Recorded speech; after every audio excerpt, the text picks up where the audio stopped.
تو یہ معاملہ بڑا سنگین ہے، کریٹیکل مسئلہ ہے یہ، تو اس کے خلاف جلد از جلد جو ہے نا کاروائی کی جائے، اس کو انویسٹیگیٹ کیا جائے کہ آخر اس کے پیچھے کون ہے۔ اگر تو یہ سچائی ہے، اب یہ وہ چاہے عدلیہ کے تھرو انویسٹیگیشن کی جائے یا حساس اداروں کے ذریعے انویسٹیگیشن کی جائے، اس کی انویسٹیگیشن ہونی چاہیے اور معاملے کی تہہ تک جانا چاہیے کہ آخرکار اس کے پیچھے وجہ کیا ہے۔ انہوں نے 1.5 سال اپنی زبان کیوں بند رکھی، کیوں خاموش رہے، 1.5 سال بعد ہی بول رہے ہیں، تو یہی الزامات، یہی انکشاف یہ 1.5 سال پہلے کر سکتے تھے۔ بالفرض عمران خان کا موٹیو یہی تھا، مقصد یہی تھا، کرنا یہی تھا کہ جو حکومت پر تنقید کرتا ہے، جو حکومت کے خلاف ہے، تو یہ کام عمران خان نے پھر واجد ضیاء سے کیوں نہیں لیا؟ یہ واجد ضیاء سے لے سکتے تھے۔ اس کے ساتھ ہی بات کرتے ہیں ترین گروپ، جیسا کہ ہم نے پچھلی ویڈیو میں ڈسکس کیا کہ 33 لوگ جو ہیں ترین گروپ کے ہیں، انہوں نے ملنا تھا منگل والے دن، تو وہ کل ملے ہیں، 1 بجے ان کی ملاقات ہوئی ہے، لیکن عمران خان نے صاف انکار کر دیا بلیک میل ہونے سے۔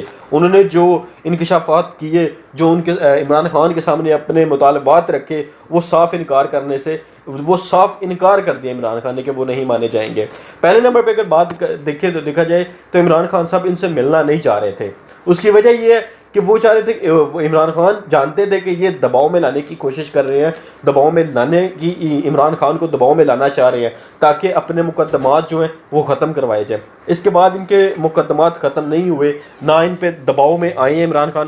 انہوں نے صاف کہہ دیا کہ میں کسی بھی قسم کا نہ تو بلیک میل ہوں گا، قانون جو سب کے لیے ہے، یہ قانون کا دوہرا معیار ہم نہیں رکھ سکتے۔ جو قانون غریب کے لیے ہے وہی قانون امیر کے لیے ہے۔ یہ مقدمات ان کو بھگتنے پڑیں گے، یہ ساری پیشیاں جو بھی ان کے مقدمات چل رہے ہیں وہ ان کے چلنے پڑیں گے، ان میں کسی بھی قسم کا کوئی ریلیف نہیں ملے گا۔ یہ تو صاف انکار کر دیا عمران خان صاحب نے کہ اس قسم کا کوئی ریلیف نہیں ملے گا، چاہے وہ اپنا ہو چاہے وہ پرایا ہو، قانون کا معیار ایک ہی رہے گا۔ اور یہ آپ نے پچھلی حکومتوں میں، ماضی میں یہ چیز آپ نے کبھی نہیں دیکھی ہوگی کہ اپنی ہی حکومت میں رہتے ہوئے اپنی ہی پارٹی کے بندے کے خلاف اس طرح ایکشن لیا جائے اور اس کے خلاف اس طرح کارروائی کی جائے۔ یہ آپ نے ماضی میں نہیں دیکھا۔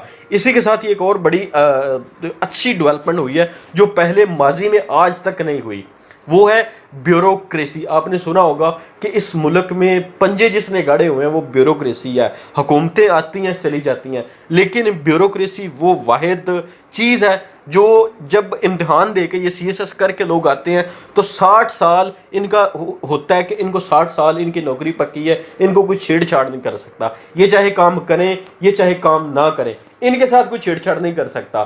سب سے بڑے کرپٹ اگر دیکھا جائے، سب سے بڑے وائٹ کلر کرائم کرنے والے وہ بیوروکریٹ ہے، بیوروکریسی ہے۔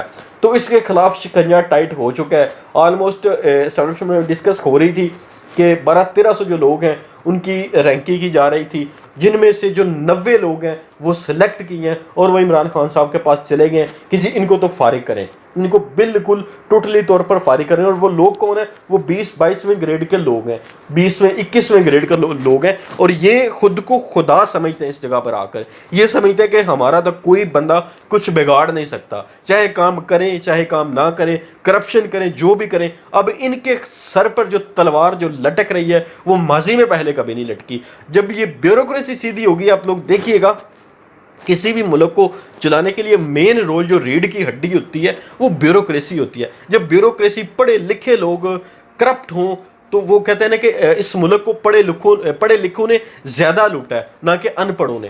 تو بیوروکریسی کے خلاف یہ بہت ہی اچھا انیشیٹو لیا گیا خاص طور پر عمران خان کی طرف سے کہ اس کو ٹائٹ کیا جائے، اس کے سکرو ٹائٹ کیے جائیں۔ جب تک آپ اس کو ٹائٹ نہیں کریں گے کرپشن ہوتی رہے گی۔ مین جڑ جو کرپشن کی ہے وہ آپ کی بیوروکریسی ہے۔ اس کے خلاف اب اس کے سر پر تلوار لٹک رہی ہے۔ 90 جو لوگ ہیں وہ تو انہوں نے بالکل عمران خان کے پاس لسٹ چلی گئی ہے 90 لوگوں کی، جو 90 بیوروکریٹ ہیں ان کو بالکل فارغ کر دیا جائے گا۔ ہاں، ان کو اپنی صفائی میں بولنے کا ضرور موقع دیا جائے گا کہ آپ کچھ کہنا چاہ رہے ہیں تو آپ عدالت میں جا کے اپنی صفائی میں کچھ کہہ سکتے ہیں۔ اب اس کے ساتھ ایک مسئلہ درپیش اور آئے گا، اس کے ساتھ کہ بیوروکریسی پوری کی پوری ایکشن میں آئے گی، کیونکہ وہ لوگ جو یہ سمجھ رہے تھے کہ ہماری تو 60 سال کی نوکری پکی ہے، ہمیں تو کوئی چھیڑ نہیں سکتا، ہم کام کریں یا نہ کریں، اب وہ سست تھے، اب وہ ایکٹیو ہوں گے اور اکٹھے مل کر یہ بھی پاسبل ہے کہ یہ بلیک میل کریں۔